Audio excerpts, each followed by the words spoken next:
Ever wondered how complex software systems are designed and structured? Ponder no more, as today we delve into the fascinating world of software architecture. This is the high-level structure of a software system, a discipline that shapes the creation of such structures. It is the blueprint of the entire software system, providing a framework for development, maintenance, and scalability. Imagine it as a city plan for our digital world. It organizes software components, defines the relationships between them, and establishes the principles and guidelines governing their design and evolution. The key aspects we will explore include components, connectors, architectural styles and patterns, quality attributes, views, perspectives, design principles, and architectural decisions. Each of these elements plays a vital role in the creation and evolution of effective software systems. So, are you ready to dive deeper into these intriguing components and principles of software architecture? Let's go! Imagine constructing a building without bricks. Impossible, right? That's the role of components in software architecture. Picture the software world as a bustling city. In this city, components are the building blocks, the bricks that make up everything from small homes to towering skyscrapers. These components are modular units of functionality, each encapsulating a specific task or service. They're the workers, each doing their part to keep the city running smoothly. Components come in all shapes and sizes. They can be libraries, modules, services, or subsystems, each with a different role and responsibility. A library might be the city's library, housing valuable information for other components to use. A service could be the city's power plant, providing necessary resources for other components to function. A subsystem might be the city's transportation network, coordinating various components to work together efficiently. These components aren't just random bricks thrown together though. Each one is carefully designed and placed to perform its task as efficiently as possible. They're also designed to work together, integrating smoothly to form the overall structure of the software system.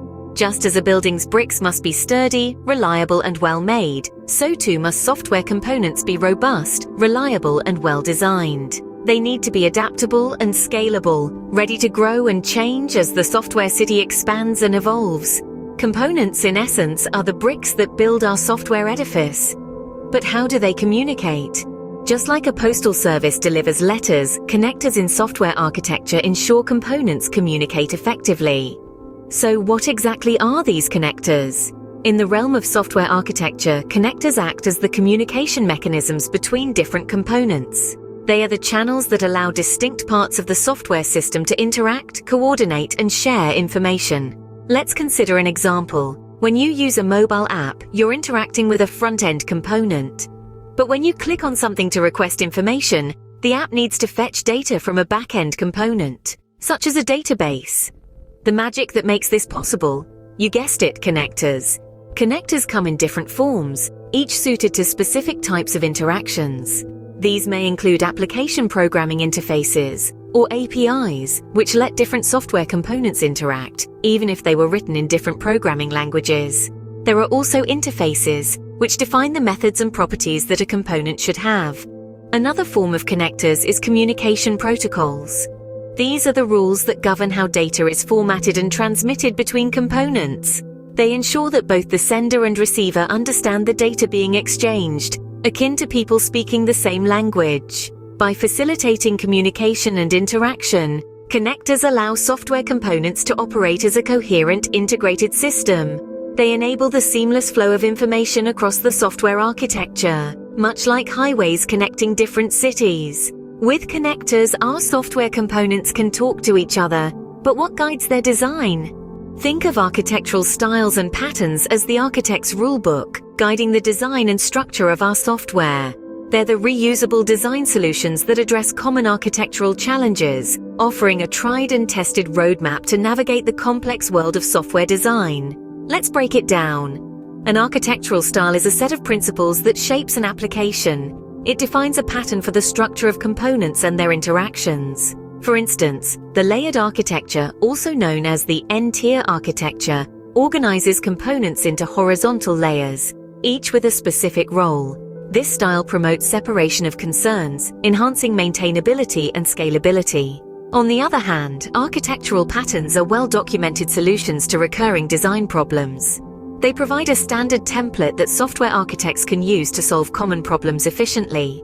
An example is the Model View Controller or MVC pattern, which separates an application into 3 interconnected components: the model, the view, and the controller.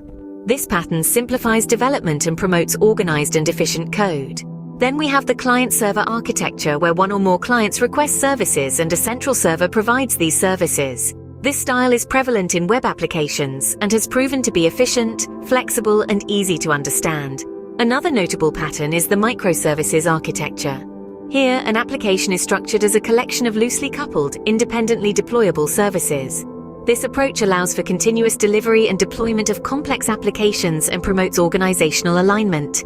And let's not forget the event-driven architecture, where the flow of the program is determined by events such as user actions, sensor outputs, or messages from other programs. This style is widely used in modern software development for its flexibility and responsiveness. In essence, architectural styles and patterns are there to assist software architects in creating effective, efficient, and maintainable systems. They provide a common language, reduce the technical risk, and ensure that the architecture is fit for its purpose. Styles and patterns give us tested and reliable design solutions. But how do we ensure our software performs optimally?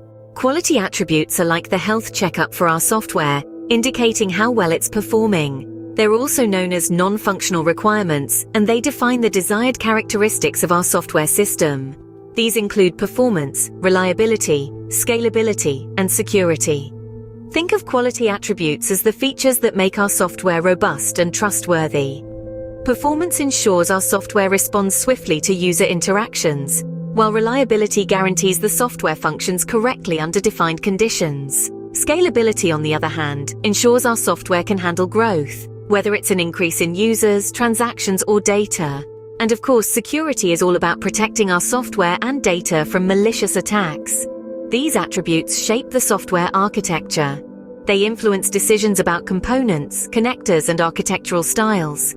For instance, if performance is a priority, we might choose an architectural style that enables parallel processing. Quality attributes also have a crucial role in meeting stakeholder needs. After all, stakeholders want software that works and works well. They want software that's fast, reliable, scalable, and secure. It's important to note that these attributes often need to be balanced. Improving performance might affect reliability, or enhancing security might impact scalability. So architectural decisions need to consider these trade-offs. In summary, quality attributes are the performance indicators of our software. They guide the design and evolution of software architecture, ensuring we meet stakeholder needs and deliver high-quality software.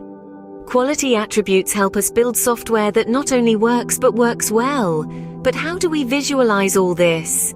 Ever tried to read an architect's blueprint? In software architecture, views and perspectives serve a similar function. Just as a blueprint provides a clear plan for constructing a building, views and perspectives allow us to visualize and comprehend the structure of a software system. Let's start with the concept of views.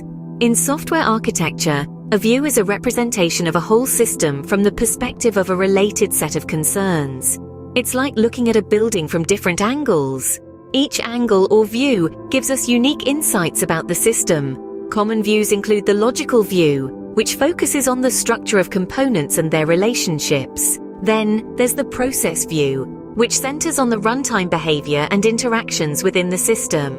And we also have the deployment view, which deals with the physical distribution and deployment of the software components. Now let's talk about perspectives. A perspective is a collection of activities, tactics, and guidelines used to achieve particular system properties. It's like a lens through which we examine our software system. Perspectives help us address specific concerns and meet the needs of various stakeholders.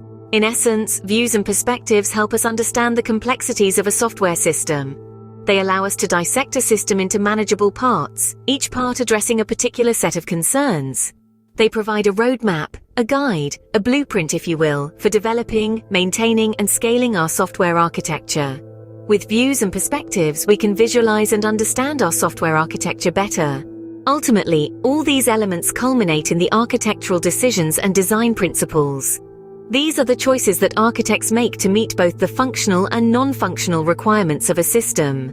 Informed by the components, connectors, styles, patterns, and quality attributes we've discussed, these decisions shape the system's overall structure, behavior, and evolution. Design principles, on the other hand, provide the guidelines and best practices that architects follow to create effective and efficient software architectures. Principles such as modularity, encapsulation, separation of concerns, abstraction, and loose coupling are fundamental to creating a system that's easy to understand, maintain, and scale. Remember, every architectural decision is a trade-off. It's all about finding the right balance to meet the specific needs and constraints of your project. So there you have it, the fascinating world of software architecture, a blend of components, connectors, styles, patterns, quality attributes, and design principles, all working together to create complex, efficient software systems.